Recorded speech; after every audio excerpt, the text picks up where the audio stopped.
주 안에서 평안들 하셨습니까? 오늘은 요한일서 2장 12절로 14절 말씀으로 신앙생활의 기본 줄기라는 주제로 자녀들, 아비들 그리고 청년들이 갖춰야 할 신앙의 기본기를 살펴보고자 합니다. 자, 먼저 본문을 함께 읽도록 하겠습니다. 자녀들아, 내가 너에게 쓰는 것은 너희 죄가 그의 이름으로 말미암아 사함을 받음이요. 아비들아, 내가 너에게 쓰는 것은 너희가 태초부터 계신 이를 알았음이요. 청년들아, 내가 너에게 쓰는 것은 너희가 악한 자를 이기었음이라. 아이들아, 내가 너에게 쓰는 것은 너희가 아버지를 알았으며, 아비들아, 내가 너에게 쓰는 것은 너희가 태초부터 계신 이를 알았으며, 청년들아, 내가 너에게 쓴 것은 너희가 강하고 하나님의 말씀이 너희 안에 거하시며 너희가 흉악한 자를 이겼음이니라. 아멘. 자, 우리는 앞에서 어둠에 있지 않고 빛 가운데 사는 자들은 형제 사랑에 관한 계명을 지킨다라고 이 세 계명의 관점으로 말씀을 살펴본 바가 있습니다. 자, 그런데 오늘 본문 말씀을 보니까 어찌 다시 죄사함을 받았다는 말씀을 하면서 아비들은 태초부터 계신 이를 알았다고 했고 청년들은 악한 자를 이겼다라는 이 원초적인 복음의 진리를 다시 반복하고 있는 것을 보게 됩니다. 어쩌면 요한은 15절 말씀을 하기 위해서 곧 이 세상이나 세상에 있는 것들을 사랑하지 말라. 누구든지 세상을 사랑하면 아버지의 사랑이 그 안에 있지 아니하리니라는 이 말씀을 전하려고 하다가 이 말씀을 좀 더 효과적인 말씀 사역으로 하기 위해서 영적으로 어린 성도들이 이 말씀을 잘 받아들일 수 있도록 좀 더 기본기를 충실하게 다진 후에 이제 이 15절 이후의 말씀으로 이어가려고 오늘 이 말씀을 우선시하면서 이렇게 말씀을 삽입한 것이라고 보여집니다. 그렇습니다. 그때나 지금이나 곧 요한의 시대나 지금 현대 교회에서나 의외로 기독교의 본질을 확실하게 이해하지 못한 채 그냥 세례를 받고 교회 다니다가 집사가 되고 심지어 장로의 직분을 가진 자들도 적지 않다는 것을 봅니다. 그러니까 지난주의 말씀을 듣고도 애언약과 새언약의 차이를 이해하지 못하고 여전히 어둠 속에서 앞을 보지 못한 채 거침돌이 되어서 사는 자들이 적지 않다는 것입니다. 이는 저들이 믿음의 기초가 없기 때문이라고 봅니다. 이렇게 신앙의 기본기가 되는 이 복음의 진리가 허술하게 되면 이는 다른 다양한 지식들을 가지고 있을지라도 실제로 죄를 극복하는 승리의 삶을 이뤄내지 못한다는 것입니다. 그래서 사도 요한은 더 깊은 진리의 말씀을 들어가기 전에 가장 기본이 되는 하나님의 자녀들로서 반드시 숙지해야 할 신앙생활의 기본 줄기를 말씀하기 위해서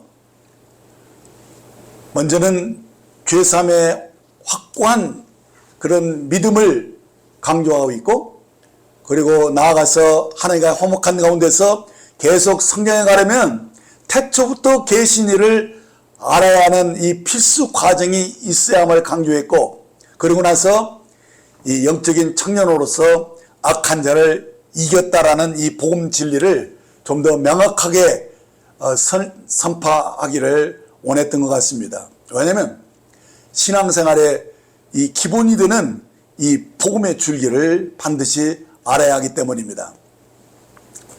자, 우리는 2장 1절에 나오는 자녀들아 라는 이 호칭은 나이 많은 사도 요한이 모든 그리스도인을 부를 때 사용한 애정어린 호칭이라는 것을 이미 살펴보았습니다. 자, 그런데 오늘 살펴볼 12절에서도 자녀들아 라고 시작합니다. 그러니까 이 두 곳이 모두 헬라어 테크니온에서 나온 말인데, 여기서 이 자녀들이라고 부른 것은 모든 그리스도인들, 성도들을 나이 많은 사도가 부르는 그런 호칭인 것을 우리가 유념해야 합니다. 자, 그러니까 14절에 나오는 아이들이라고 헬라어로는 파이니온인데 그것과는 좀 다른 의미로 사용했다는 얘기죠. 파이오니는 유아를 가리키는 말로 소년, 소녀를 지칭하는 말입니다. 자, 그래서 오늘 말씀을 이 그리스도의 학자들이 그리스도인의 성장 단계로 보는 경우들이 많습니다. 근데 저는 꼭 그렇지 않다라고 보는 것은 이 성장 단계를 구분해서 말씀하는 것이 아니고 이어지는 이 13절, 14절에 보면 아비드라가 먼저 나오고 그 뒤에 형제드라가 나오기 때문에 어린이가 있고 그 다음에 청년이 있고 아비가 있고 이렇게 하는 어떤 성장 단계를 우리에게 말해주려는 것이 그런 것보다는 모든 그리스도인들이 기본적으로 우리가 알고 숙지해야 할 신앙생활의 기본 줄기를 우리에게 먼저 잡기를 원해서 이 말씀을 우리에게 보여줬다고 저는 생각이 됐습니다. 다시 말하면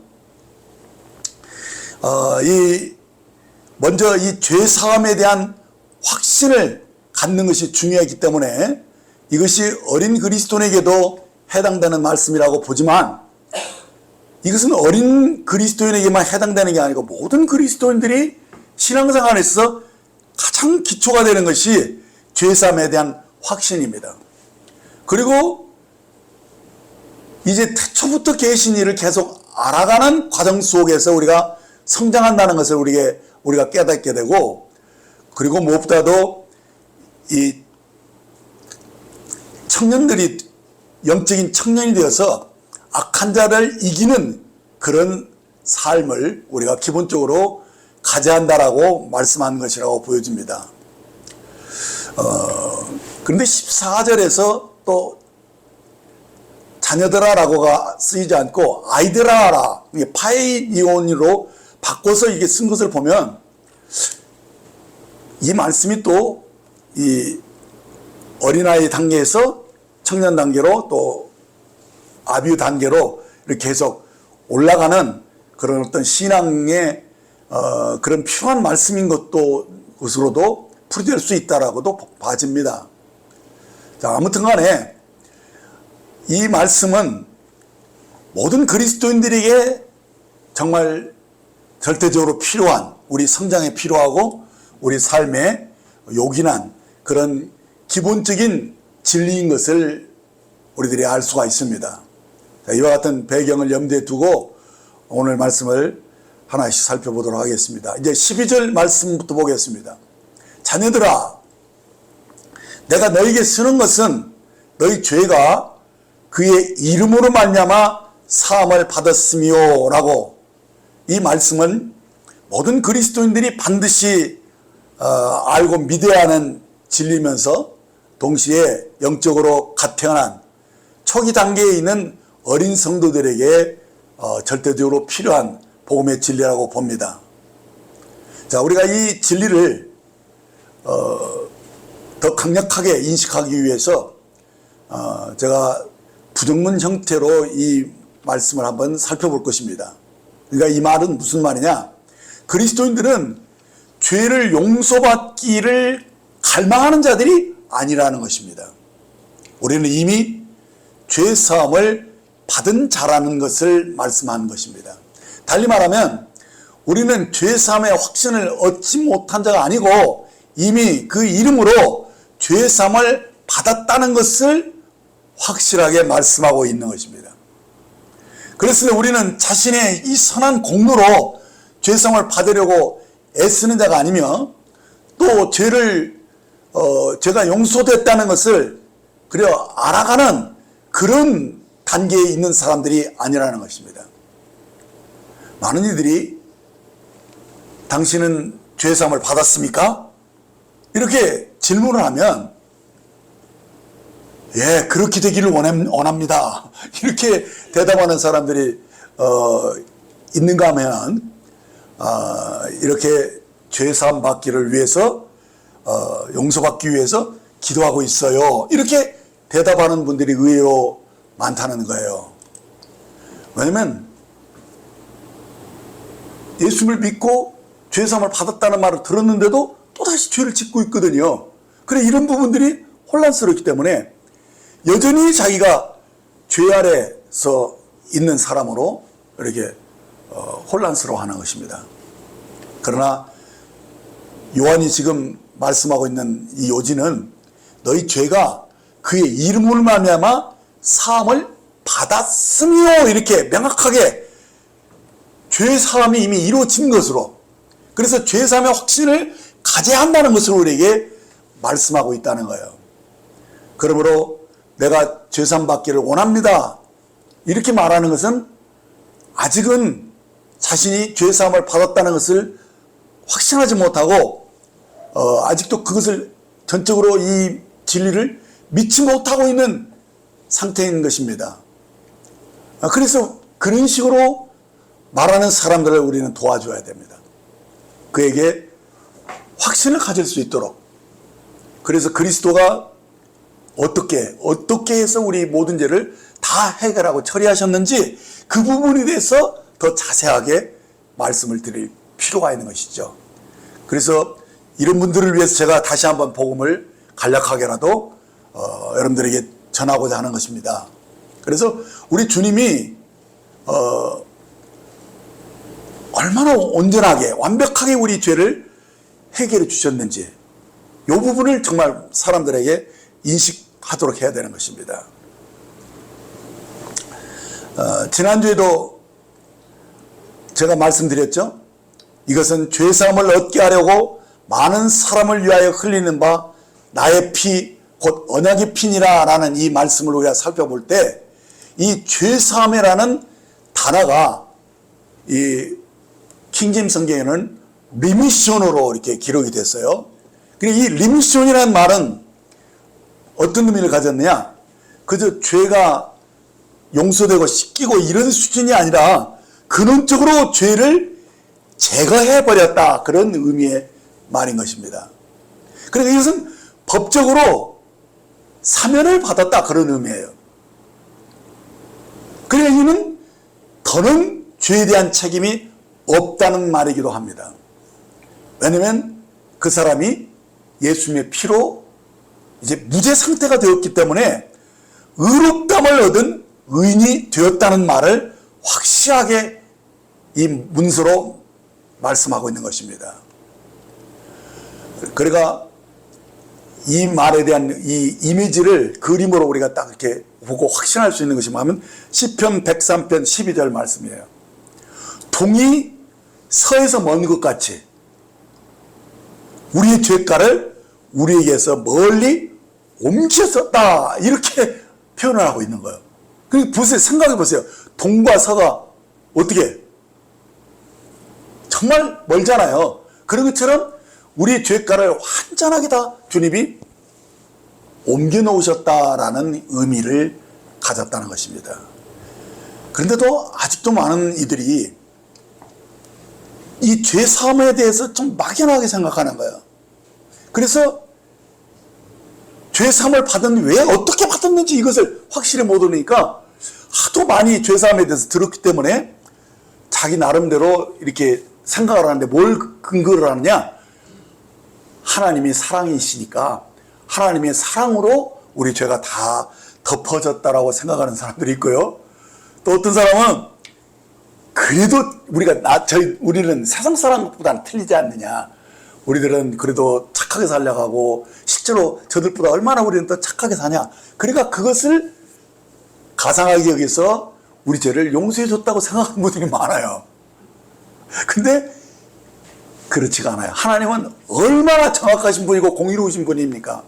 그렇기 때문에 우리들이 죄를 지면 마땅하게 그 죄에 대한 책임을 져야만 하거든요. 그렇기 때문에 죄가 뭐 얼랑뚱땅 이렇게 용서된 게 아니라는 거예요. 우리 죄사함의 근거는 바로 주 예수님이 우리를 위해서 확실하게 죄를 위해서 형벌을 받으시고 그 죄가를 다 지불하심으로써 우리 죄가 용서되었, 사함이 되었고 그 죄 문제가 다 처리되었기 때문에 우리를 의롭다 이렇게 말씀하시는 사실을 우리들이 아직도 확신하지 못한 사람들에게 정확하게 그것을 설명해 줘야 됩니다. 그게 복음 증거의 핵심이에요. 그래서 이 죄사함의 근거를 주님의 이름에 두고 사도 요한이 말씀하셨다는 사실이에요. 이미 2장 1절로 2절에 이렇게 말씀하셨어요. 나의 자녀들아, 내가 이것을 너에게 쓰면 너희로 죄를 범하지 않게 하려 함이라. 만일 누가 죄를 범하였어도 아버지 앞에서 우리에게 대언자가 있으니 곧 의로우신 예수 그리스도라. 그는 우리 죄를 위한 화목제물이니 우리만 위할 뿐 아니라 온 세상의 죄를 이해하십니다. 라고 이 죄사함에 대한 분명한 객관적인 그런 증거를 이미 증거한 바 있는 것입니다.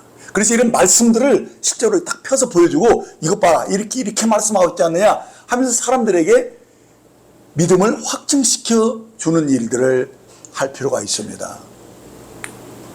그래서 그리스도인들은 가장 기본이 되는 것은 이 죄사함에 대한 분명하고 객관적인 증거를 우리에게 가지고 이 말씀에 의지해서 우리가 죄사함을 받았다는 확신을 갖는 것이 정말 중요하다는 사실을 지금 사도 요한이 강조하고 있는 것입니다. 그래서 우리 주님께서 친히 나무에 달려 우리 죄를 담당하신 이 완벽한 사역을 이루어 주심으로써 우리가 이 죄로부터 분명하게 우리가 면제되는, 사면되고 또 우리 죄가 완전히 옮겨져서 이것은 우리들의 어떤 선함이나 뭐 어떤 노력으로 이렇게 된 것이 아니라 완전히 그리스도가 하신 일을 힘입어서 우리가 하나님의 선물로 이렇게 은혜로 구원받았다는 이 사실에 대해서 사람들이 확신을 가져야지만이 그때부터 하나님과의 이 무너진 관계가 회복되어지는 거예요.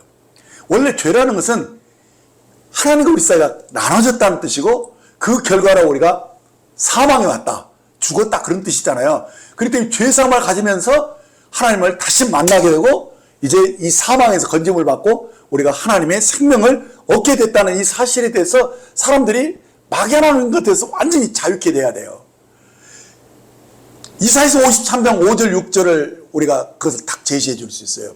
그가 찔림은 우리의 허물 때문이요 그가 상함은 우리의 죄악 때문이라. 그가 징계를 받음으로 우리는 평안을 누리고 그가 채찍에 맞음으로 우리는 나음을 받았도다. 우리는 다 양 같아서 그릇 행하여 각기 제 길로 갔거늘 여호와께서는 우리 모두의 죄악을 그에게 담당시키셨도다 라고 이 말씀 속에서 분명하게 주님이 하신 일을 통해서 우리가 이렇게 사함을 받고 죄에서 자유케 되고 평안을 누리고 우리가 병도 치유받을 수 있는 모든 것이 주님에게 이미 이루신 일을 근거한다는 사실을 우리가 사람들에게 확신시켜 줄 필요가 있습니다. 그래서 주님이 이 죄를 담당하셨다. 그것도 완벽하게 담당하셨다. 그래서 우리의 모든 형벌을 다 그가 지고 하셨기 때문에 우리가 어떤 형벌도 우리에게는 없다. 이렇게 분명하게 말씀하는 것입니다. 제가 그 초기 때 주일학교 반사를 했는데 그때 막 이 찬송이요. 심판이 없다. 이 찬송이 저에게 굉장히 큰 위로가 되더라고요. 예. 더 이상 이제는 우리에게 심판이 없다. 왜냐하면 주님이 다 심판을 받았으니까 우리에게 심판이 없다. 내게는 심판이 없네. 이게 굉장히 우리에게 큰 자유를 주거든요. 이 사실로부터 우리 신앙이 출발되는 거예요. 예.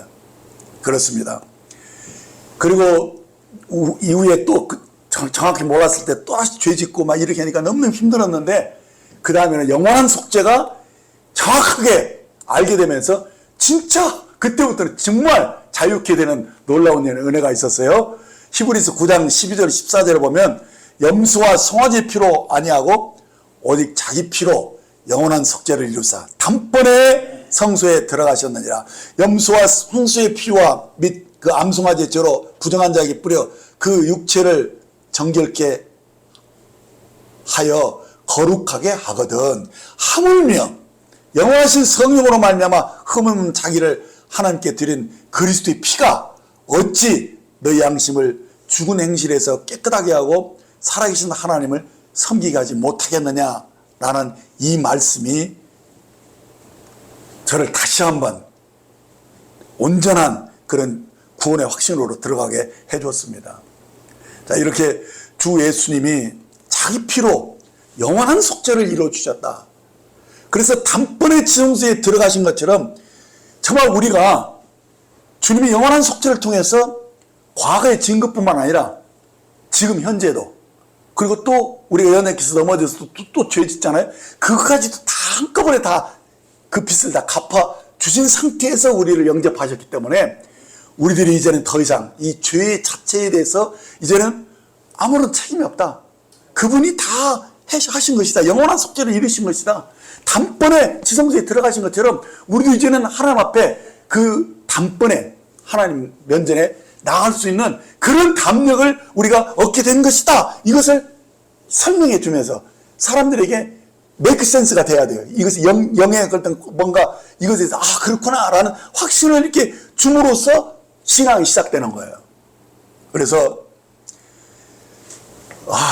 정말 저는 지난 죄만이 아니라 미래의 모든 죄까지 다 한꺼번에 다 값을 지불했다는 사실이 막 마음에 믿어졌을 때 얼마나 마음이 안심이 되고요, 위로가 됐는지 몰라요.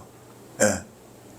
그래서 정말 하나님은 공의로우신 분인데도 우리 주님이 그 모든 대가를 다 지불하셔서 그 피를 흘리셔서 주님의 그 공의를 요구를 다 이루시고 우리를 모든 저주에서 자유케 하시고 정말 우리들이 이 평안을 주시고 이 은혜를 주셨다는 이 사실들이 마음에 믿어지니까 그야말로 시작이 반이잖아요. 이미 그냥 구원 받았는데 구원이 이미 다 된 것처럼 막 그런 큰 감격이 오더라고요. 예, 그게 굉장한 힘이거든요. 예, 그런데 아직도 많은 사람들이요, 이 구원의 확신에 이르지 못한 것 때문에 너무 힘들어해요. 그게 완벽하게 죄가 처리했다는 사실을 믿지 못하는 거예요. 왜냐하면 자기들의 어떤 경험과 자기 나름대로 어떤 그 사고방식이 묶여가지고 그것이 정말일까 하고 이렇게 미심쩍어하고 의심하는 그런 분들이 있어요. 그래서 왜 그런가 봤더니요, 아직도 죄를 버리고 싶은 마음이 없고 자기가 또 질 것 같으니까, 짓지 않을 수 없을 것 같으니까 이걸 안 믿는 경우들이 있더라고요. 야, 이것 좀 고약한데 저는 그 사람들이 분명하게 하고 싶은 게 있어요. 뭐냐? 죄가 뭔 줄 아느냐? 죄는 사실 믿지 않는 그 자체가 죄야. 이러면서 제가 그냥 꾸짖고 싶어요. 그래서 정말 아직 죄를 다 놓지 않으려고 하는 어떤 그런 악함 때문에 이것이 믿어지지가 않는다고 자꾸 그렇게 변명을 하고 있는지도 모르겠는데, 그래서 그냥 불신 자체가 죄다! 라고 제가, 얘기를 할 때가 있었어요. 예. 근데 제가 왜 그렇게 말했냐면, 나름대로 근거가 있어요. 복음의 핵심은요, 성령께서 세 가지로 증거했어요. 요한복음 16장 8절로 11절을 보면, 그가 와서 죄에 대하여, 의에 대하여, 심판에 대해서 세상을 책망하시리라. 죄에 대하면 그들이 나를 믿지 아니하며, 그거거든요. 죄라는 게 뭐냐면 진짜 무서운 죄는 믿지 않는 것이 죄예요. 주님이 다 해주셨는데도 그걸 믿지 않고 있는 거예요. 그리고 의에 대하면 내가 아버지께로 가니 너희가 다시 나를 보지 못하라는 것은, 주님이 완전히 아버지께로 올라가신 것은 모든 것을 다 마치고 하나님께 올라가신 거거든요. 그리고 심판에 대하면 이 세상 임금이 심판을 받았습니다. 이제 원수마귀의 머리통이 다 깨져서 더 이상 우리들을 죄로 주장할 수 없도록 다 그 심판까지도 다 끝내버렸다는 이 사실, 이 복음의 이 세 가지 사실이 분명하게 믿어지면 우리들이 구원의 확신도 확실해지는 거거든요. 그래서 우리들이 복음을 전할 때 이런 점들을 아셔서 아직도 구원의 확신을 이루지 못한 사람들을 정말 세밀하게 돌보시고 정확하게 그 양심이 자유케 되도록 여러분들이 그 보혈의 능력을 전하시기를 바랍니다. 예. 그래서 확실하게 알아야 믿을 수 있는 거예요. 확실하게. 그래서 상담할 때 이 확실하게 말씀을 펴서 성령님의 그 기름 부심을 의지해서 확실하게 복음을 전하는 여러분들이 되시기를 바랍니다. 이제 두 번째로 악한 자를 이겼다는 사실에 확신을 줘야 됩니다. 여기서 요한이 우리에게 강조하는 진리는 우리들은 악한 자를 이겨야 한다라고 말하는 것이 아니라는 거예요. 청년들아, 내가 너에게 쓰는 것은 너희가 악한 자를 이겼습니다 라고 분명하게 현재 완료형으로 썼다는 사실이에요. 따라서 이 말은 장차 우리가 악한 자를 이길 것이다 라는 이 미래형이 아니라는 거예요.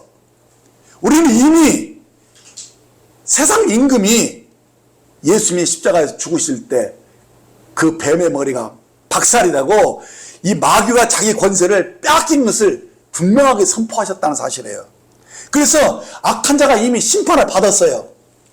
그래서 그들은 패배한 원수라는 사실을 우리들이 확실하게 복음을 전할 때 증거해야 되는 것이죠. 그렇기 때문에 우리가 악한 자는 이기려고 하고 이겨야만 한다는 말이 아니라 우리는 이미 악한 자를 이겼다 이렇게 말씀하고 있는 것을 보여줘야 되는 것입니다. 그래서 그리스도 안에서 우리가 언제 악한 자를 이길 수 있는 자가 되었느냐, 이 사실을 정확하게 인식할 수 있어야 돼요. 이건 언제입니까? 우리가 그리스도를 믿음으로써 그 즉시 악한 자를 이길 수 있는 자로 우리가 거듭났다, 태어났다 이런 말이에요. 그 생명을 가졌다는 것이거든요. 그러니까 언제 우리들이 새롭게 되냐, 빛비춤이 있었을 때, 곧 우리가 믿음으로 우리가 어둠에서 빛으로 딱 옮겨지며 내가 영생을 얻었다는 거, 이 사실을 확신했을 때 그때 이미 우리는 악한 자를 이겼다는 사실이에요. 예. 그래서 우리는 이미 어둠 가운데 있지 않다는 거예요. 빛 가운데로 옮겨졌기 때문에 이제 빛비춤이 있기 때문에 우리는 이 빛 가운데 행할 수 있는 거예요. 그래서 더 이상 이제는 어둠의 그 죄의 지배 아래 있지 않다라는 이 사실, 우리가 거듭났다는 이 신분이요, 하나님 자녀가 되었다는 건 대단한 거예요. 그래서 자녀의 권세라고 그러잖아요. 우리가 자녀의 권세를 우리가 태어날 때부터 가지고 태어났다는 이 사실을 분명하게 말씀을 드려야 합니다. 그래서 악한 자의 유력이 크긴 커요. 놀랍죠? 얼마나 대단합니까? 그렇지만 때로 우리들이 연약해서 넘어질 때가 있어도 그래도 우리는 그리스도 안에서 이기는 자가 되어 있음을 분명히 해야 되는 것입니다. 예. 때로 연약해서 우리가 넘어져도 그래도 우리는 그리스도 안에 있기 때문에 우리는 이 악한 자를 이기는 자인 것을 우리들이 주장해야 되는 것입니다.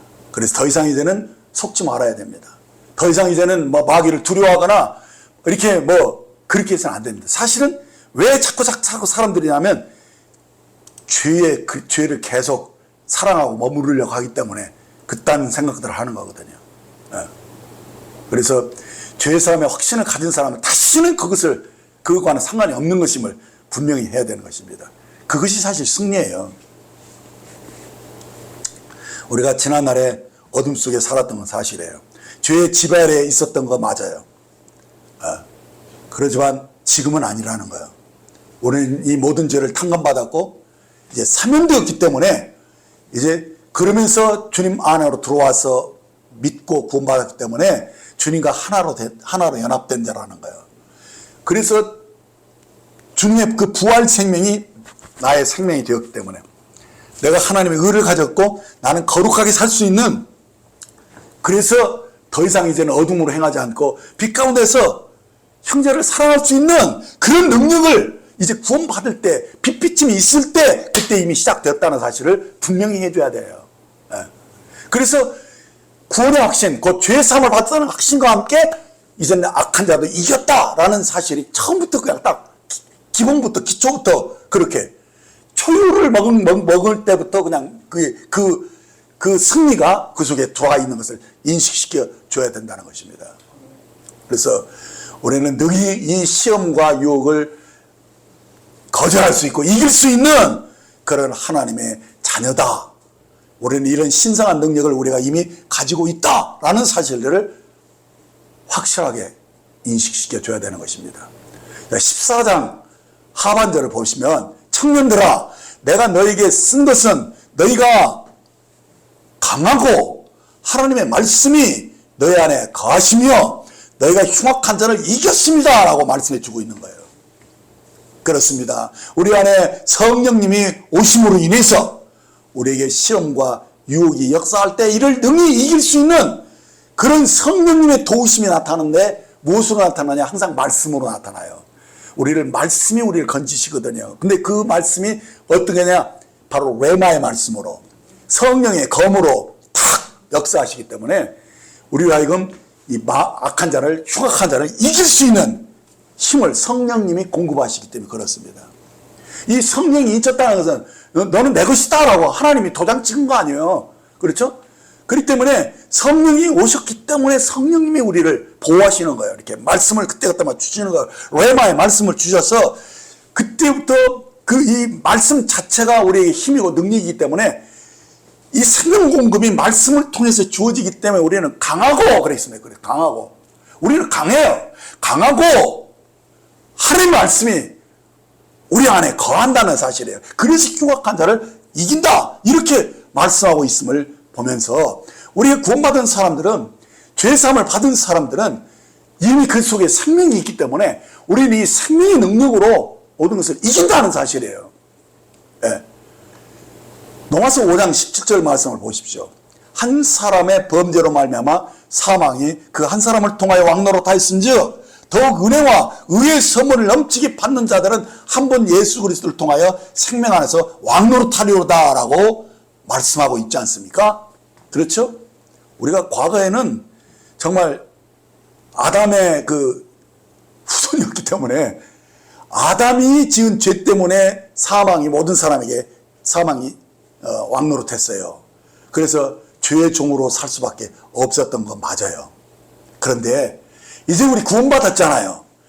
이제 우리가 그리스도를 통해서 이제 새로운 계보로 태어났어요. 이제 그리스도로 말미암아서 그 생명이 우리 안에 들어왔어요. 그 은혜, 의의 선물이 이제는 이 생명으로 말미암아서 넘치게 되었다는 사실을 우리에게 보여주고 있는 것이죠. 그렇기 때문에 아담에 의해서 빼앗겼던 모든 권세가 이제 그리스도 예수 안에서 회복되어 있는 것. 그래서 생명으로 이전에는 사망의 왕노릇했던 이제는 생명으로 왕노릇하는 그러한 새로운 시대가 우리 속에 이미 열렸다는 사실이에요. 그리 지난주에도 에덴약과 새 언약을 구분해서 말씀한 건데 여기도 마찬가지예요. 우리가 어둠에서 사망에서 생명으로, 어둠에서 빛으로 이렇게 이미 옮겨지면서 이 일들이 다 되어졌다는 사실이에요. 그래서 우리 안에 태어날 때부터 악한 자를 이기는 그런 생명이 우리 속에 시작됐다는 것입니다. 그런데요, 이 약속은 사실은요, 주님에서 이루어졌는데 그것은 아브라함에게 이미 약속하셨던 것이 이제 새 언약 때 예수 그리스도를 통해서 확실하게 드러난 건데요. 그러니까 언제 약속된 것이냐면 아브라함이 이삭을 바치신 후에 하나님께서 막 감동이 되셔가지고 아브라함이 나타나셔서 이 언약을 말씀하셨어요. 창세기 22장 15절로 17절을 보면 여호와의 사자가 하늘로부터 두 번째 아브라함을 불러 이르되 여호와께서 이르시기를 내가 나를 가리켜 맹세하노니 내가 이같이 행하여 내 아들 내 독자도 아끼지 아니하였은즉 내가 내게 큰 복을 주고 내 씨가 크게 번성하여 하늘의 별과 같고 바닷가의 모래와 같게 하리니 내 씨가 그 대적의 성문을 차지하리라. 이렇게 약조를 하셨던 거거든요. 자, 근데 이 말은, 이 약조는 뭐 아브라함에게 단순히 뭐 땅이나 영토를 뭐 자손을 많이 준다 이런 수준의 그 말이 아니고요. 여기서 우리가 주의 깊게 살펴야 할 것은 뭐냐면 이 성문에서 뭐라고 그랬습니까? 성문을 차지하라. 대적의 성문을 차지하리라. 이렇게 말씀하신 이 구절이 이게 굉장히 신학에 와서도 굉장한 깊은 말씀이 됩니다. 그래서 이 성문을 차지한다는 말은요, 영적으로 완전히 이제 아담이 잃어버렸던 모든 권세를 다시 회복하는 영적이고 정치적인 그리고 경제적으로도 모든 것이 회복되는 다스리는 권세가 주어지는 것들을 말씀하는 거예요. 근데 사람들은 이 약속이 아브라함의 이 직계 우선인 유대인들을 위한 약속이 아니겠는가 이렇게 생각하는데 사도 바울은 아주 분명하게 이렇게 말합니다. 갈라디아서 3장 16절에 보면 이 약속들은 아브라함과 그 자손에게 말씀하신 것인데 여럿을 가리켜 그 자손들이라 하지 아니하고 오직 한 사람을 가리켜 내 자손이라 하였으니 곧 그리스도라 이렇게 말씀하는 거예요. 그러니까 아브라함의 아들 이삭, 그 이삭은 사실 누구를 얘기하는 것이냐? 하나님의 아들 예수 그리스도를 가리키는 것이었다는 거예요. 예. 다 그냥 구약은 그림같이 설명을 한 거거든요. 그래서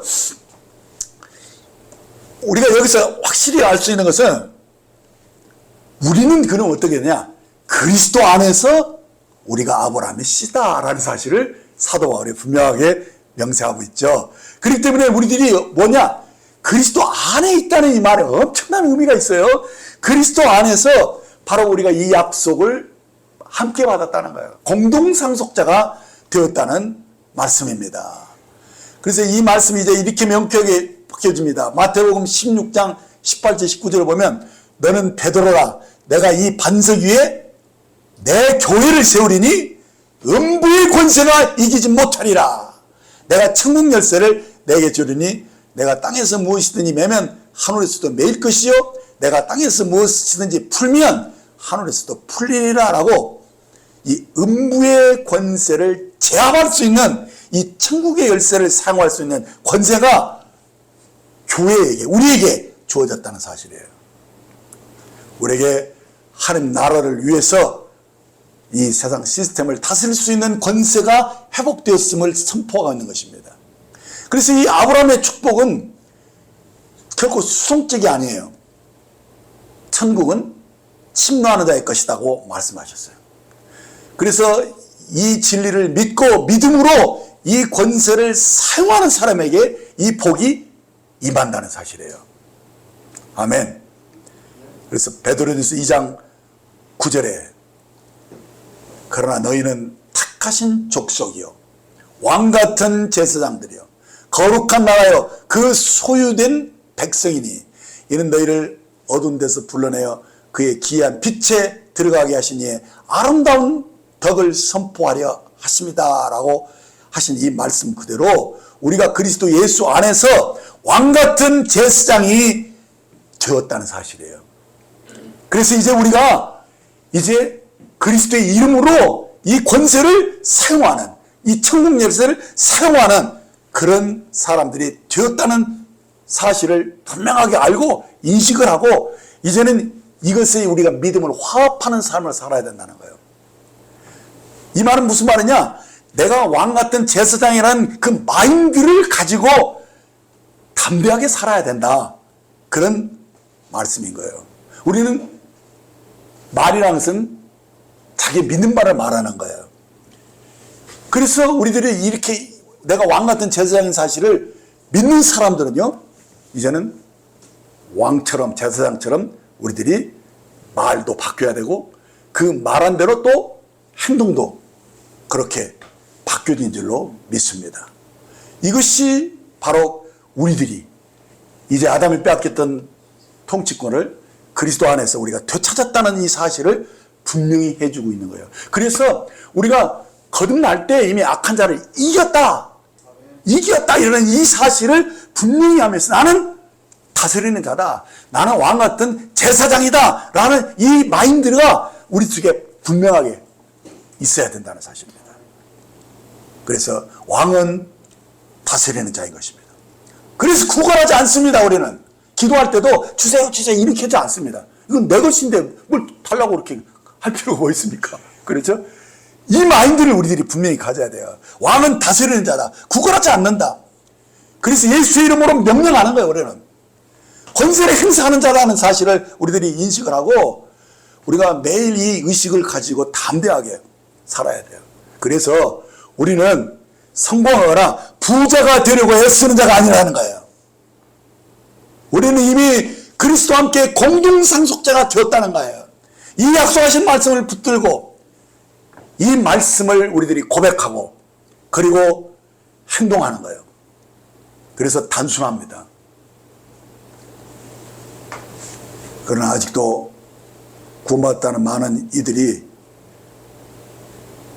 이것을 제대로 사용하지도 못하고 누리지도 못하고 있어요. 왜 그렇습니까? 그것은 믿는다고는 하지만 생각이 안 바뀐 거예요. 생각이 마인드가 새롭게 되지 않았기 때문에 우리가 부르심보다도 훨씬 더 낮은 수준으로 살아가고 있는 거예요. 이들은 아직도 자기가 다스리는 자다, 왕 같은 제사장이다 이런 아직 의식이 없기 때문에 늘 환경에 휘둘려요. 그래서 환경을 탓하고 뭐 또 그냥 누구를 원망하고 그냥 못마땅해서 불평하고 꿍꿍하고 막 이렇게 그래서 자꾸 실패의 원인을 자신에게 돌리고 또 누구에게 탓하고 이렇게 부정적인 말을 자꾸 하는 거예요. 그건 뭐냐면 왕 같은 제사장의 삶이 아니에요. 그것은 아직도 마인드가 바뀌지 않아서. 그래서 이전의 방식대로 살아가는 그저 평범한 사람으로 그냥 전락되어 있다는 것입니다. 그러나 이제 우리는 내가 그리스도 안에서 누구인가, 어떤 자인가, 이것에 대해서 여러분들이 분명한 확신을 가지고 정체성에 입각한 그런 삶을 사셔야 한다는 거예요. 그래서 자녀다운 품위를 가져야 되고 우리는 자녀의 권세로 통치권을 행사하는 그러한 담대한 그런 삶을 사셔야 한다는 것입니다. 그래서 자신의 말에 얼마나 능력이 있다는 거 그거 믿어야 돼요. 그래서 여러분들이 구걸하지 마세요. 이제는 탁탁 선포하세요. 그래서 담대하게 말하고 행동하시기를 주의 이름으로 축원합니다. 자, 이제부터 이렇게 고백하세요. 나는 그리스도 안에서 왕같은 제사장이다. 나는 생명 안에서 다스리고 하늘에 계신 아버지의 덕을 나타내는 자이다. 이렇게 여러분들이 고백하고 딱 기도할 때도 또 누가 할 때도 딱 선포를 하고 그렇게 행동을 합니다. 이것이 우리들의 유업입니다. 할렐루야. 자, 이제 세 번째 단계로 들어가서 우리는 아버지와 아들 예수에 대한 지식을 계속 지식으로 자라나가야 됩니다. 우리가 이 말씀은 이미 살펴본 바대로 이 서신 전체에 깔려있는 기본 진리입니다. 그렇죠? 그래서 지난주 지난해도 계속 알매에 대해서 계속 얘기를 했던 것이 그것입니다. 오늘 본문 13절을 보면 아이들아 내가 너에게 쓴 것은 너희가 아버지를 알았으며 아비들아 내가 너에게 쓴 것은 너희가 태초부터 계신 이를 알았으며 청년들아 내가 너에게 쓴 것은 너희가 강하고 하나님의 말씀이 너희 안에 거하시며 너희가 흉악한 자를 이겼습니다 라고 이 말씀들이 서로 이렇게 연결되어 있는 것을 보게 되는 것입니다. 그래서 아이들이든 아비이든 또 청년이든 우리는 다 아버지를 알고 또 태초부터 계신 이를 알아야 하는 것입니다. 자, 그러니까 우리가 아버지를 알고 태초부터 계신 이를 아는 이 말씀이 무엇과 연결되어 있느냐? 우리들이 바로 악한 자를 이기는 그런 승리하는 삶과 연결되어 있고 그 승리를 통해서 우리들이 믿음이 성장해 가면서 성삼위일체 하나님이 계획하신 그 본래의 창조 목적으로 완전히 회복되어지고 완성되어진다 라는 이 사실이 성경 전체 구체적으로 이렇게 입체적으로 다 기록이 되어 있는 것이죠. 그래서 우리는 하나님을 그냥 단순히 어떤 유리한 힘이나 능력 정도로 그렇게 알아서는 안 됩니다. 많은 이들이 하나님의 전능하신 창조주임을 알고 또 우리에게 창조의 질서를 지키라고 계명을 주셨기 때문에 우리가 지킬 때 복을 받지만 지키지 못하면 하나님의 응보의 대가를 치러야 된다는 그런 사고방식을 많이 갖고 있어요. 근데 그것이 다 어디서 온 건 줄 압니까? 세상에서 온 거예요. 인과응보사상이잖아요. 그렇죠? 그게 아니라는 거예요. 우리는 하나님 우리 아버지라는 거예요. 네. 하나님이 전능하시고 공유로우시고 위대하신 분이지만 그분이 우리를 낳으신 말씀으로 낳으신 분이다. 네. 그래서 우리가 그의 형상과 모양으로 지어졌고 우리가 그분의 생명을 가졌다. 이것이 이 요한의 메시지예요. 그래서 그분은 전능하신 분이지만 온 우주를 만드신 분이지만 우리의 머리카락까지도 세신 바 되어서 다 아는 분이라고 이렇게 말씀하시는 거예요. 그것은 얼만큼 섬세하게 우리 각 개인을 향해서 주님이 관심을 가지시는가를 보여주는 것이죠. 그래서 그분이 우리를 계속 사랑하시고 돌보시고 보호하신다는 사실이 이렇게 말씀에 이렇게 기록이 되어 있어요. 사실 이 우주가 얼마나 넓은지는 몰라요. 어떤 학자들도 몰라요. 그런데 이 우주가 얼마나 정확하게 움직이고 있습니까? 오늘 또 지구는 태양의 주위를 돌면서 일정하게, 그리고 또 모든 만물들이 다 각각 자기 위치에 서서 자기 역할을 할 수 있도록 하신 분이 바로 하나님이 아니십니까? 자, 이런 하나님이 우리들을 개인적으로 다 돌보시고 안다는 거예요. 네. 얼마나 놀랍습니까? 그렇죠? 그래서 하나님을 아버지로, 그리고 빛이요 사랑이라고 말씀하신 이 하나님을 아버지로 믿는 사람들은요, 하나님에 대한 두려움이 없어요. 나중에 이 두려움에서 극복되는 것들을 나중에 더 자세히 말씀드리겠습니다만은, 정말 우리들이 하나님이 사랑이라는 사실을 할 때 우리 모든 관점들이 다 바뀌어요. 이 성경 보는 이런 그런 관점이 바뀌어야 돼요, 사실은. 그래서 많은 사람들이 율법적인 개념에서 아직도 이렇게 하나님을 두려운 하나님에서 벗어나지 못하고 있는 이유는 뭐냐? 자꾸 이 계명들을 자기 힘으로 지키려고 하니까 이 어렵잖아요. 어렵고 잘 못 지키잖아요. 그러니까 항상 하나님을 거리를 두고 두려워하는 거예요. 예. 그렇지만 그래서 항상 어떻게 보면 피해의식을 갖고 있어요. 하나님에 대한 피해의식을 갖고 있다니까. 그래서 이 계명은 우리에게 희생을 요구하는 것으로 이렇게 생각하는 분들이 많아요.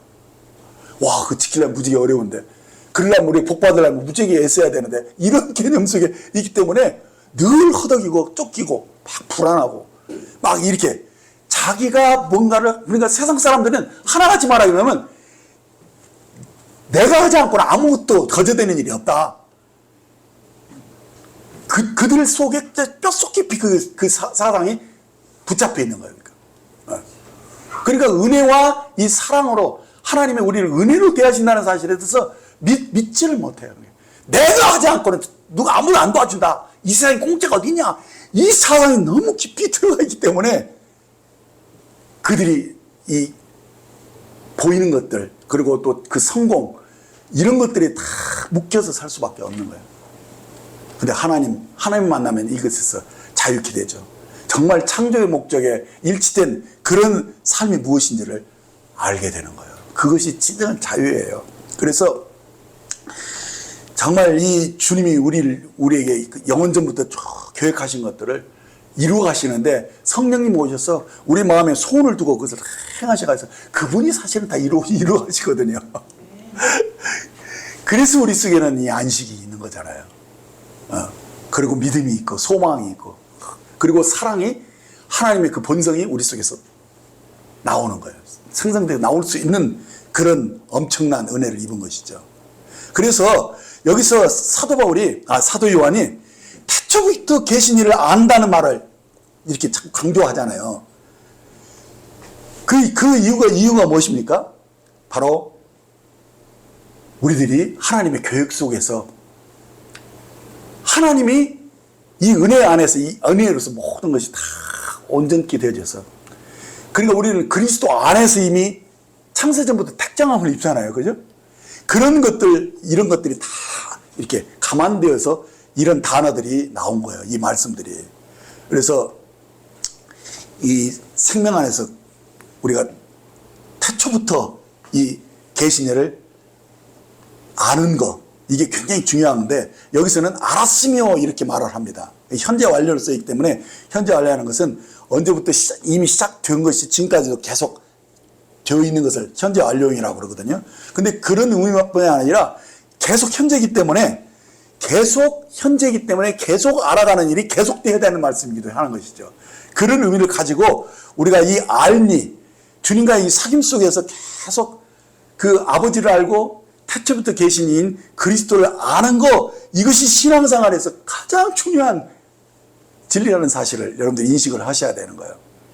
그래서 이것은 계속, 그래서 성령님이 우리라 하여금 말씀을 생각나게 할 뿐만 아니라 이제 지혜와 계시의 영을 이렇게 주셔서 새로운 안목으로, 새로운 관점으로 하나 그리스도가 딱 발견되어지고 보여지는, 이것이 우리들에게 얼마나 중요한 것인가. 이것이 더 깊어질수록 우리들의 믿음이 더 주님과 더 가까워진다는 이 사실들을 계속 여기서 얘기하고 있는 거예요. 그래서 지혜와 계시의 영을 주옵시고, 그래서 이것을 통해서 정말 하나님이 우리를 창세전에 어떤 계획 속에서 어떤 성도의 유업을 우리에게 주시려고 어떻게 지금 이것을 역사하고 계시는가, 이런 모든 것에 대해서 우리들이 깊이 이 말씀 속에 들어가야 된다는 사실이에요. 그래서 14절 뒷부분에 보면은, 아비들아 내가 너에게 쓴 것은 너희가 태초부터 계신 이를 알았으며, 청년들아 내가 너에게 쓴 것은 너희가 강하고 하나님 말씀이 너희 안에 거하며 너희가 흉악한 자를 이겼습니다라는 이 말씀들을 보면, 여기서 아비드라가 먼저 나오고 청년들아가 오히려 뒤에 나오잖아요. 그래서 이게 뭐 순서가 바뀌었나 이렇게 생각하지만 그렇지 않고요. 이 태초부터 계신 이를 아는 것은 아비 때만 추구하라는 얘기가 아니고, 우리가 거듭난 이후로 우리에게 생명을 주신 주님을 인식한 그때부터 이 생명 주는 영으로 계속 우리 안에서 사시는 그분에 대해서 계속 알아가야 된다는 얘기예요. 그러니까 언제까지? 주님 오시는 날까지. 다시 말하면 우리가 얼굴과 얼굴로 주님을 대면한 날까지 이 주님에 대해서 알아가는 것이 계속돼야 된다. 그런 의미예요. 네. 그래서 항상 여러분들이 새로운 계시를 사모해야 돼요. 더 깊고 더 온전한 눈으로 이 말씀들을 이렇게 보고, 거기서 주님을 인격적으로 만나고 사귐을 가질 수 있는, 그것이 우리에게 너무나도 소중하다는 사실을 여러분들이 인식을 하고, 거기서 여러분들이 생명과 말씀이 공급되어야 된다는 것을 알고, 그것이 바로 성숙이다. 그것이 성숙이다. 여러분들이 뭐 은사도 참 좋지만은 그것보다도 먼저 이것이 더 소중하다는 것을 여러분들이 인식을 해야 됩니다. 그래서 여러분들이 주님 안에서 장성한 분량으로 자라나는 일에 계속 여러분들이 신경을 쓰시면서 사셔야 돼요. 그래야지만이 그리스도 안에서 택함을 받은 그것이 이제 그리스도로 말미암아서 이제 온전케 되어지고, 이제 그 안에서 완성되어지는 그런 놀라운 하나님의 섭리가 이루어지는 거예요. 예. 그래서 이 에베소서 1장 3절 5절 말씀 보면, 찬송하리로다 하나님 곧 우리 주 예수 그리스도의 아버지께서 그리스도 안에서 하늘에 속한 모든 신령한 복을 우리에게 주시되, 곧 창세전에 그리스도 안에서 우리를 택하사 우리로 사랑 안에서 그 앞에 거룩하고 흠이 없게 하시려고 그 기쁘신 뜻대로 우리를 애정하사 예수 그리스도로 말미암아 자기 아들들이 되게 하셨으니. 이 짧은 구절에도 그리스도 안에서가 여러 번 나오고요, 예수 그리스도로 말미암았다는 거, 예수님에 대해서 뭐 계속 나오잖아요. 그리고 이분을 알고 계속 알아가는 이것이 우리 신앙생활의 전부예요, 사실은. 예. 그래서 이걸 통해서 우리들이 구원이 시작됐고 구원이 완성된다는 이 사실. 그래서 주님이 우리 알파고 오메가라고 그러잖아요. 그렇죠? 그래서 이 그리스도로 말미암아 우리 믿음이 계속 성장해 가는 거, 이것이 우리 속에서 가능하게 계속 해야 된다는 이 사실을 여러분들 인식하라는 것입니다. 그래서 어떻게 이런 일들이 놀랍게 이루어졌느냐 하면 바로 연합의 진리인 것을 또 지지난주 얘기했죠. 요한복음 10장 22절을 보십시오. 내게 주신 영광을 내가 그들에게 주었사오니 이는 우리가 하나가 된 것 같이 그들도 하나가 되게 하려 함이니이다 라고 하신 이 말씀대로 우리가 그리스도 안에서 연합되어서 한 영이 되었기 때문에 정말 하나님이 그리스도에게 부어주신 그 영광을 이제 우리에게도 부어주셨다는 거예요. 근데 그 어디다 부어주냐면 우리의 생명 그 영에 부어졌다는 뜻이에요. 아직은 우리가 혼과 몸에는 아직은 됐지만 그것은 바로 우리들이 책임이야. 이제부터는 그리스도에게 부어진 그 영광이 우리 영에 똑같이 부어졌기 때문에 이제 그 영으로 말미암아서 우리의 혼도 몸도 다 변화시킬 그런 모든 준비가 끝났기 때문에 이제부터는 우리가 어떻게 하느냐에 따라서 정말 이제 그리스도의 장성한 분량으로 변화되어 가는 것에 있어서 우리들의 자세와 우리들이 그 추구가 굉장히 중요하다는 사실을 말씀드리는 거예요. 그래서 계속 말씀드리는 것은 우리가 변화돼야 된다. 계속 변화를 그렇게 해서 그리스도의 장성한 분량에까지 변화돼야 된다. 그것 엄청나게 제가 말하잖아요. 내가 미안할 정도로 많이 말하는 그게 고린도후서 3장 18절에 보면 우리가 다 수건을 벗은 얼굴로 거울을 보는 것 같이 주의 영광을 보며 그와 같은 형상으로 말미암아 영광에서 영광에 이르니 곧 주의 영으로 말미암으니라. 예, 이 거울의 원리를 우리가 보여주고 있죠. 거울은 무엇이든지 앞에 놓인 것은 다 비춰줍니다. 우리가 거울 앞에 선다면 우리들이 겉모습을 다 볼 수 있지만 그러면 우리들의 속사람의 모습은 어떻게 봅니까? 바로 성경이 하나님의 거울이다. 이것을 우리들에게 보여주고 있는 거예요. 그래서 우리는 이 말씀을 통해서 하나님의 영광을 봐요. 주님을 본다는 거죠. 근데 이것은 또한 동시에 누구를 보는 겁니까? 나의 영을 보는 거예요. 주님이 영광을 보는데 그 영광을 나도 가졌어. 그렇게 하면서 성경을 보아야 된다는 거예요. 그렇게 하면서 우리들이 어떻게 하냐? 내가 똑같이 주님과 되어질 것이다. 나는 주님이 가진 것을 나도 가졌어. 그렇지만 아직은 이 혼이 따라주지 않죠. 좀 몸도 말을 잘 안 듣죠. 그런데 이제 그렇게 될 거라는 거예요. 그것을 우리는 소망하는 거예요. 그 영광을 소망하는 거거든요. 그래서 이제 이 말씀을 통해서 주님을 보면 주님의 모습을 보면서 내 영의 모습을 보는 거예요. 그렇죠? 내가 이런 존재구나. 주님과 나는 똑같아질 사람이니까 나도 이런 능력이 있는 거야. 나도 이렇게 할 수 있어. 이것이 믿음을 화합하는 그런 모습이죠.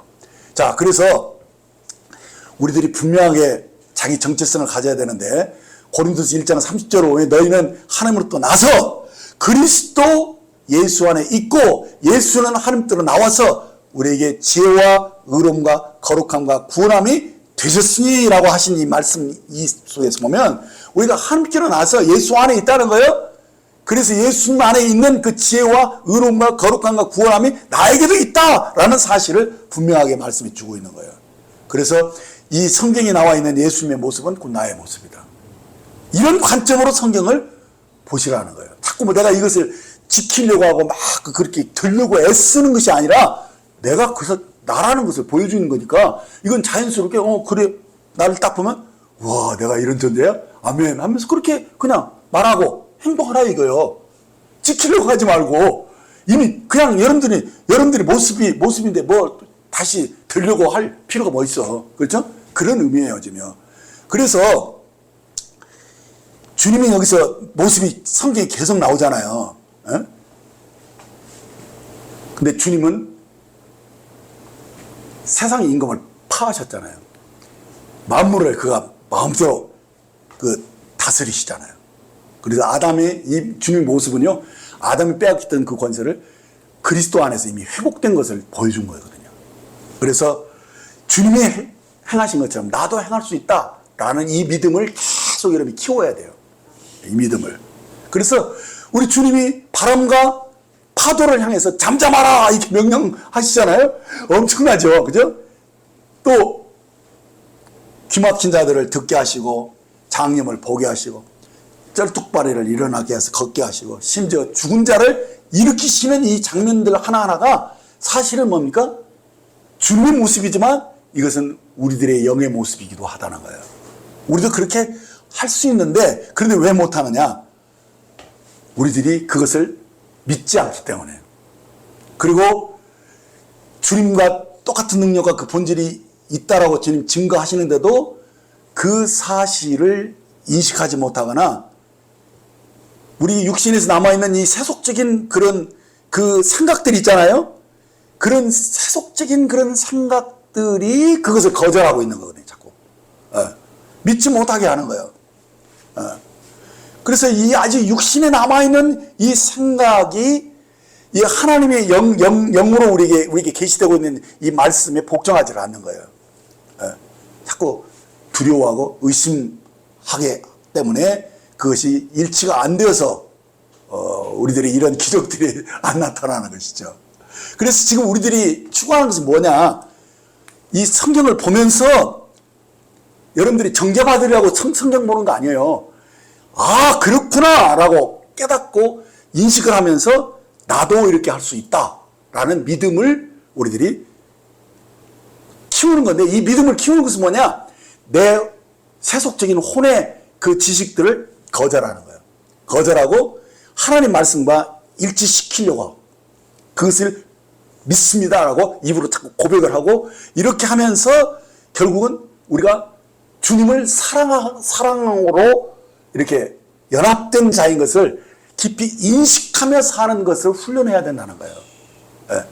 베드로전서 1장 8절 9절을 보시면 예수를 너희가 보지 못하였으나 사랑하는도다. 이게 중요해요. 이제도 보지 못하나 믿고 말할 수 없는 영광스러운 즐거움으로 기뻐하니 믿음의 결국 곧 혼의 구원을 받음이라. 이 말씀의 의미를 여러분들이 깊이 보면요, 우리들이 사실 육신을 누르는 주님 본 일도 없고 볼 수도 없어요. 그렇죠? 그런데 우리들이 보지 못한데도 주님을 사랑하고 있어요. 그리고 어떻습니까? 정말 주님에 의해서 우리들이 이미 우리 삶이 드려지고 있다는 거예요. 그래서 체험들을 하지, 영적인 체험들을 하고 또 우리들이 말할 수 없는 영광스러운 즐거움으로 주님을 기뻐하고 있는 그 상태가 영으로 우리들이 사는 그런 모습이잖아요. 근데 그것이 믿음이고 그 믿음의 결국은 무엇이냐? 혼의 구원이라는 거예요. 개역성경에는 여기를 영혼으로 이렇게 번역을 했는데 원어로는 분명히 이렇게 원어로는 분명히 혼으로 나와 있어요. 그러니까 푸니마로 이렇게 나와 있기 때문에 푸시케로 나와 있기 때문에 이것은 킹제임 성경을 보니까 소울로 이렇게 분명히 번역이 됐는데 한국 성경은 이런 것을 좀 잘못한 것 같아요. 그래서 이 구원에 이른다는 것은 혼이 사실은 변화되는 것을 얘기하는 거예요. 어떻게 변화되느냐? 하나님의 말씀과 일치되도록. 그래서 영으로 믿음으로 화합해서 내 이 이성적인 이 사고가 거기에 딱 복종할 수 있는 그런 단계로 변화되어 가는 것이 우리들이 이루어야 할 구원이에요. 사실 이것이 우리 신앙의 중심이 되어야 되는 것이죠. 그래서 우리에게 정말 중요한 것은 성령님의 은혜예요. 정말 성령님이 우리에게 지혜와 계시의 영을 이렇게 더하셔서 우리를 감동하고 우리를 사로잡아 주셔야 돼요. 그래야지만이 육신에 고정되어 있는 이 잘못된 생각들, 이런 세상에 대한 어떤 그런 염려나 두려움들 혹은 의심이나 이런 것들, 모든 이런 세속적인 이 마인드가 하나씩 쪼개져 나가야 돼요. 그래서 정말 우리들이 삶이 하나님 말씀과 일치되는 그런 생각으로 바뀌어지고 그대로 살아가는, 그럴 때 우리 혼의 구원이 이루어진다. 이런 의미인 것을 아셔야 되는 것이죠. 이제 그 삶이 얼마나 사실은 단순한 것인가를 야고보서 1장 23절에서 25절을 보겠습니다. 누구든지 말씀을 듣고 행하지 않으면 그는 거울로 자신의 생긴 얼굴을 보는 사람과 같아서 저 자신을 보고 가서 그 모습이 어떠한지를 곧 잊어버리거니와 자유롭게 하는 온전한 율법을 들여다보고 있는 자는 듣고 잊어버리는 자가 아니요 실천하는 자니 이 사람은 그 행하는 일에 복을 받으리라. 자, 이 무슨 말이냐면 우리 그리스도인은 말씀을 듣고 그것을 지키려고 애쓰는 자가 아니라는 것이죠. 뭐냐? 자신의 모습을 보는 거라는 거예요. 그래서 거울을 보는 것처럼 이게 거울이거든요. 그래서 거울을 보면서 나의 정체성을 보는 거예요. 아, 내가 이런 사람이구나. 주님이 이렇게 하셨구나. 그럼 나도 그렇게 할 수 있네. 이것을 보라는 거예요. 그래서 여기서 우리가 거울을 들여다보면서 누구를 보느냐? 주님을 보고 주님의 영광을 보고 나 자신을 보는 거예요. 그래서 자신이 누구인지를 딱 기억하면 그렇게 말하고 행동할 수 있다는 얘기인데 그게 뭐냐? 근데 많은 사람들이 성경을 보고도 자신의 그 정체성을 발견하지 못하니까 그냥 그것을 흘려버리는 거예요. 그래서 잊어버리는 거예요. 그래서 거울 속에서 자신이 누구인지를 잊어버리니까 아무 삶이 안 나오는 거예요. 그러나 거울 속에서 자신이 누구인지를 확실히 본 사람은 어떻습니까? 그것을 믿음을 화합하는 것이죠. 아멘 하면서 그 정체성에 합당한 말을 하고 그렇게 삶을 사는 거예요. 살라는 얘기죠. 그래서 이 말씀을 보면서 우리들이 계속 뭐냐면 내가 누구인지를 더 깊이 알아가는 그런 성숙함이 우리에게 있어야 되는 것이고 그런 사람들은 말씀을 그냥 행한다는 거예요. 실천한다는 거예요. 왜? 내가 그렇게 살 수 있다는 뜻이니까. 그래서 우리들이 점점점 수준을 높여가야 돼요. 그래서 우리는 내 병을 스스로 다스리는 거 이런 수준이 벗어나서 다른 사람을 해서 손도 얹고 그래서 병도 치료해주고 귀신도 쫓아내고 또 주님이 하셨던 것처럼 그런 정말 놀라운 일들. 그래서 주님이 하셨던 일을 우리도 할 수 있다는 그런 믿음으로 계속 자라나가야 된다는 거예요. 그런데 여기서 뭐부터 연습해야 되냐면요. 내 건강을 다스리는 것부터 연습해야 돼요. 그래서 아까 우리 형제가 기도할 때 우리는 성전이기 때문에 막 병도 우리가 날 수도 없고 막 이렇게 하는데 그런 고백을 계속 하시면서 정말 우리들이 몸이 어떨 때 그것을 믿음으로 탁탁 이것을 처리하고 다스릴 수 있어서 영적인 삶을 여러분들이 자꾸 정립을 해나가야 돼요. 그래서 원리는 이거예요.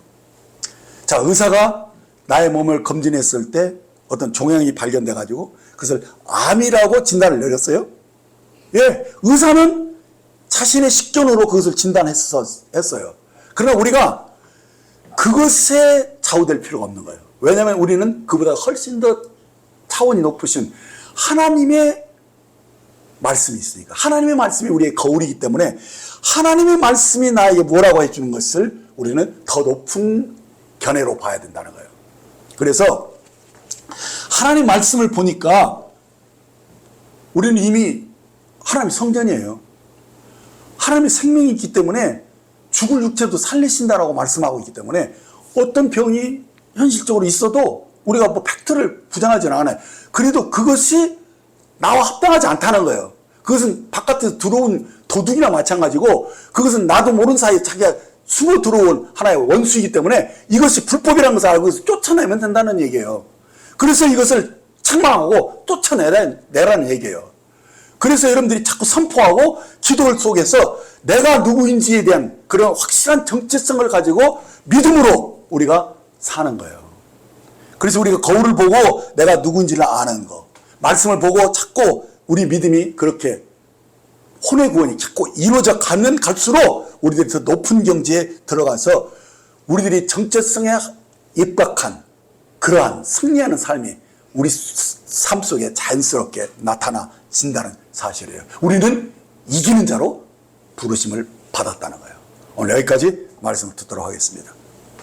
사랑하는 주님, 주님은 저희 눈에 보이지 않는 분이지만 그래도 저희가 주님을 믿고 사랑하는 이 사실이 너무도 놀랍고 감사하고 기쁩니다. 모든 것이 주님이 이루신 이 은혜 안에서 삽니다. 우리를 위해서 죽으시고 다시 살아나신 이 주님이 태초부터 계시니까 우리 안에 오신 것을 믿고 감사를 드립니다. 생명 주는 영으로 오신 주님, 성령님이 우리에게 계십니다. 저희들은 이미 저상을 받은 자이고 이 죄에서 완전히 자유롭게 되었을 뿐만 아니라 이제는 이 악한 자를 이기는 자로 우리가 이미 부르심을 받았고 이 능력과 이 생명의 능력이 우리 안에서 왕노릇한다는 이 사실들을 우리가 오늘 말씀을 통해서 확신했습니다.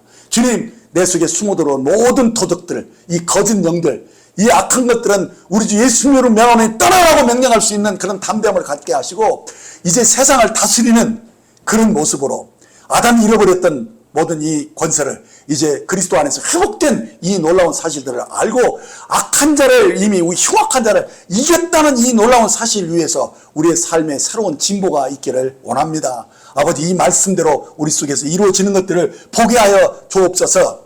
이미 보고 있음을 인해서 감사를 드립니다. 주님, 이제 주님 오실 날이 얼마 남지 않은 것을 저희들이 인식하고 있습니다.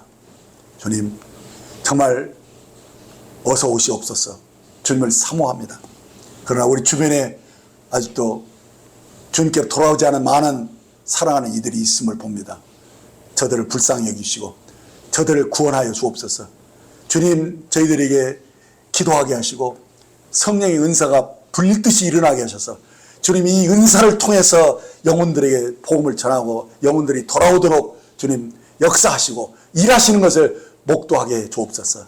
주님, 우리가 더 많이 기도하기 원하고 더 많은 능력으로 이 복을 누리는 자로 살기를 원합니다. 감사합니다. 이 모든 말씀을 우리 주 예수님의 이름으로 기도했습니다. 아멘.